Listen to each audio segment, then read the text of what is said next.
directors of Fairtunes, and well, I'm probably certainly not as well prepared as those guys were.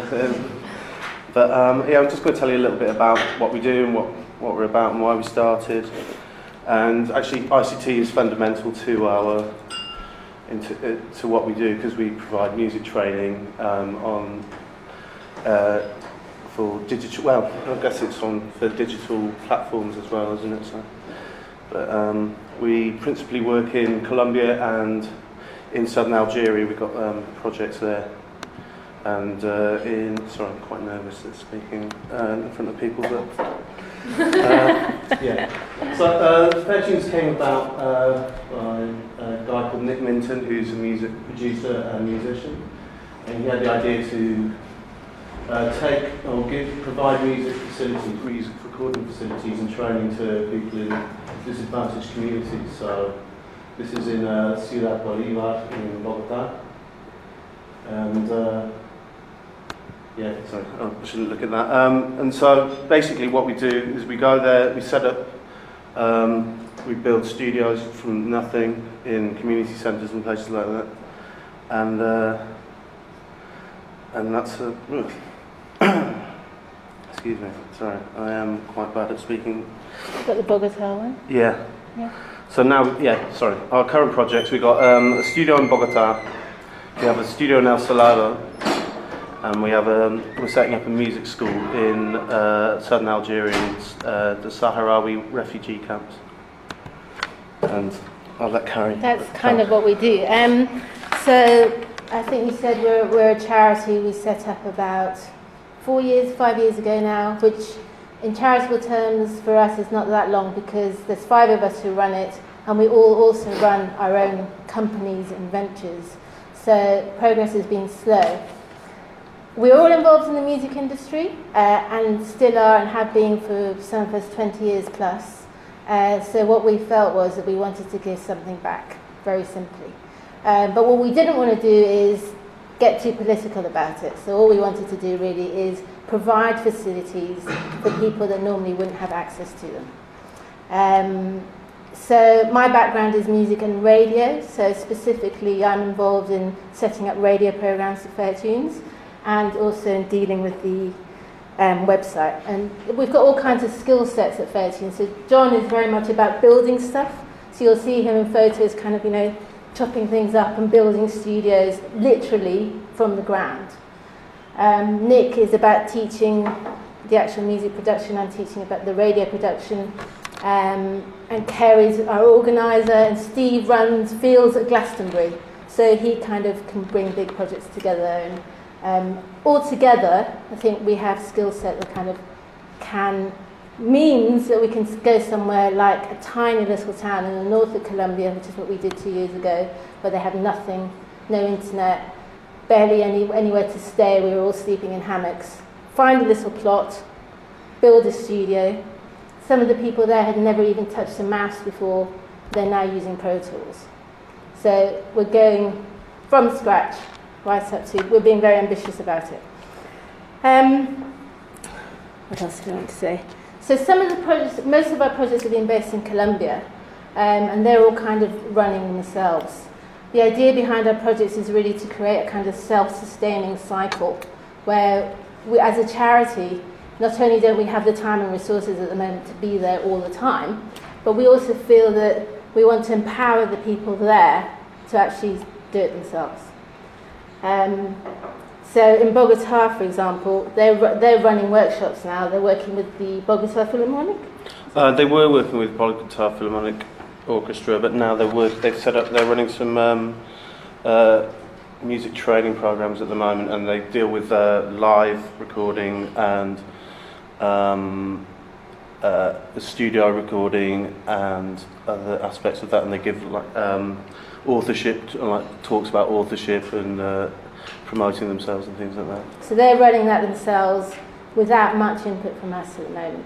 In El Salado, they're running the studio themselves. That's in northern Colombia. In southern Algeria, work has only just begun, and we're looking to set up a whole music school. We've partnered with another charity there. That is actually quite a massive project. They've never had any amplified sound there. They're refugees. They've been there for 30 years.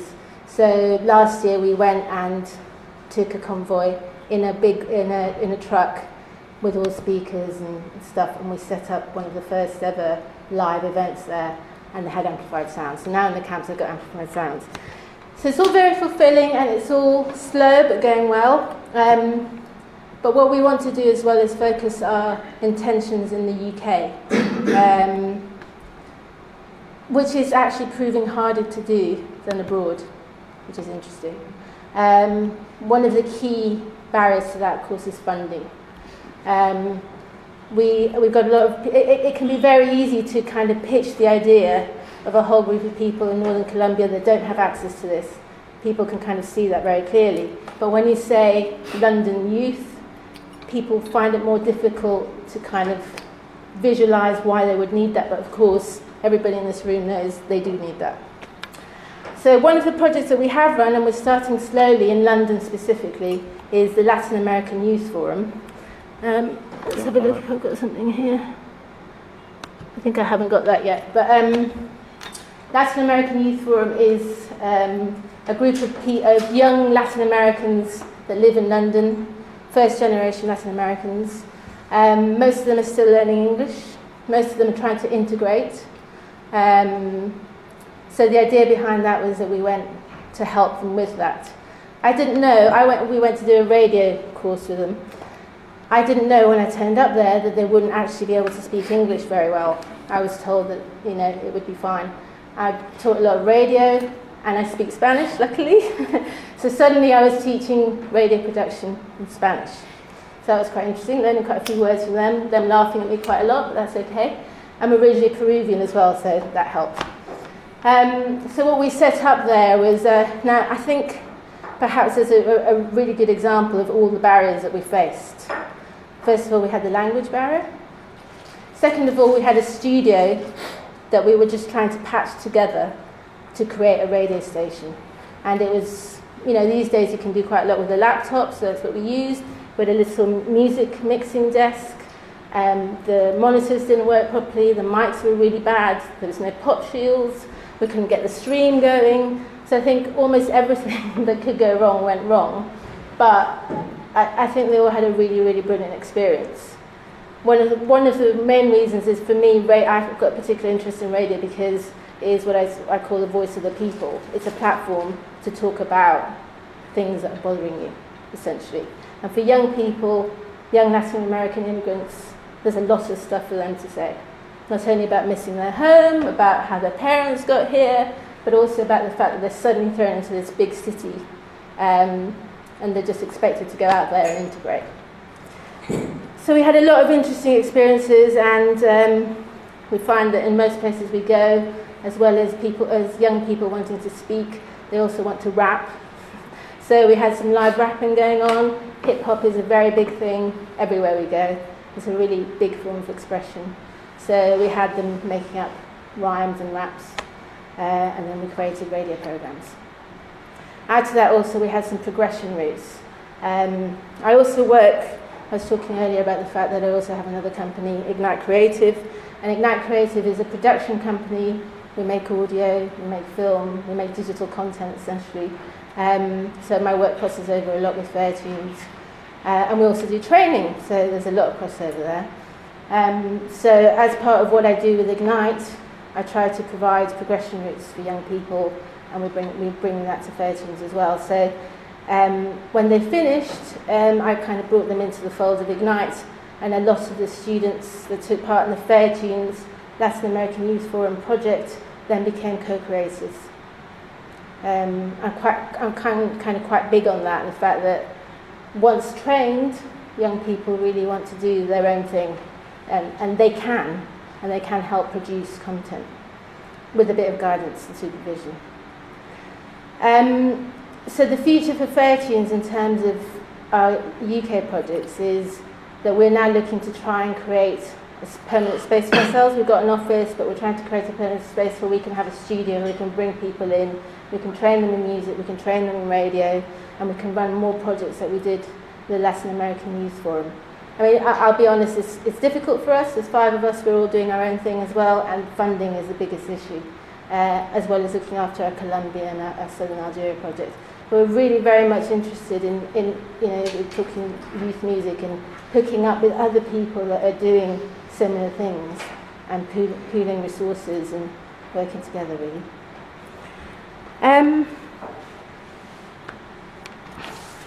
Talking about a little bit about barriers to ICT, I think it's interesting that the projects that we've done in Colombia, the projects that we've done in Southern Algeria, what we do in London, what Ignite does in London, we're kind of the same problems everywhere we go, really. It's kind of like the same as what do young people talk about all over the world. They actually talk about kind of similar things, the problems that they have, peer pressure, girlfriends, boyfriends, money, drugs, they're all talking about the same kind of issues. And interestingly, some of the barriers are kind of similar as well. I think for us it's really important, what we felt we could give back was the fact that we're all industry professionals, and I think that really helps when you go into training. So when you're training people and you can talk from experience and you can say, we make music, I worked at 1Extra, I worked at Radio 1, that adds not only credibility but okay, here's a real live person who's really done it. So I think one of the barriers sometimes can be that it's difficult for kids, especially the older kids, to imagine how to get from the classroom to the workplace through music or radio, but it is possible. Lack of time and resources for us is a big issue as well. And at Ignite as well, there's only a certain amount of funding for the projects that we want to do. There's only a certain amount of time.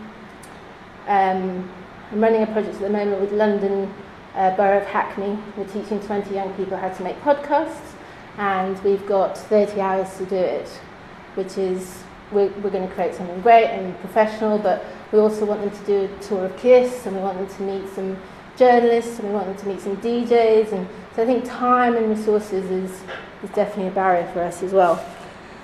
But I always say you can give me an hour and I can do something, but give me more time and I can do more. So yeah. I think also for what we're finding again, both with Fairtunes and Ignite, is that when we go to places, it's getting access. This is on a real practical level, getting access to the internet, getting access to the school network, being able to bring up sites that aren't, banned because of the educational thing. Even if you just want to watch a video on YouTube, it's very difficult now. Or getting electricity is sometimes hard as well. If you're in Northern Colombia, getting electricity, or get a electrical feed which doesn't blow everything out, which is like totally destroy my old Mac. Yeah, I mean, in Northern Colombia, this is where we start counting ourselves lucky. We wanted everybody to hear the radio. Now, how do we get everyone to hear the radio and the live broadcasts when no one's got a computer, let alone internet? And what we did was we hired a donkey, and we put 2 speakers on the side of a donkey, and we basically rode it around the village. Yeah. And just community, it was a PA. Yeah, community radio projects, which which local kids, and the kids all they make programs about what's happening in their community and things which actually affect the community, and so they take it around the place on the back of the donkey. It makes sense to them, but it seems quite weird, when you're looking We're at a bit lucky different here. eyes. We've got the internet, so we don't have to do that. But even so, going into schools and going to a community like with the Latin American Youth Forum, it's not as easy as it sounds. We'll just stream it live. It's not as easy as it sounds. And that actually can be a big barrier, because you're suddenly spending a whole class or having to come in a couple of days in advance and trying to sort that out, and if the organisation that's brought you in has no funds, you've got no funds, you've got to find a way to make it work. And I think also, just even though there are a lot of opportunities for music production courses, etc., radio, everything, kind of ICT courses in media and in music, for some reason sometimes people don't seem to hear about it. I'm not really sure why that is, but my experience is that a lot of the time young people are like, oh, that exists, that can happen. And so I think that touches a little bit on what we were talking about earlier about having a hub and having somewhere that people can go to find that information and as well as get resources and tools.